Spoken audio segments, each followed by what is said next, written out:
अपनी शिकस्त छुपाओ, पाकिस्तान पर डालो दबाव। अफगानिस्तान को चंद दिन में तालिबान के हवाले करने वाला सुपर पावर डू मोर का मुतालबा करने लगा। अमरीकी वजीर खारजा अपनी ख्वाहिशों पर अमल कराने के लिए पाकिस्तान से तालिबान पर दबाव डालने का मुतालबा कर रहे हैं। अमरीका के अफगानिस्तान से जाने की वजह खून रेजी बता दी।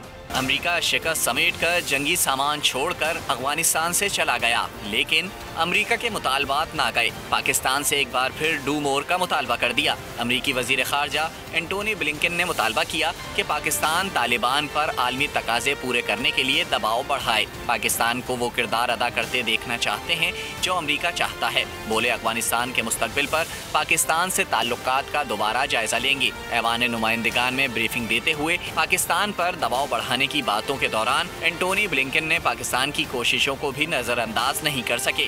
कहा पाकिस्तान ने दहशतगर्दी के खिलाफ मुख्तलिफ मौक़ों पर अमरीका से ताउन किया। बताया कि अक़वाम मुत्तहिदा हुक्काम से अफ़गान अवाम की मदद से मुतालिक बातचीत हो रही है। अफगानिस्तान में किसी भी खतरे पर नजर रखेंगे और शहरियों की मदद करते रहेंगे।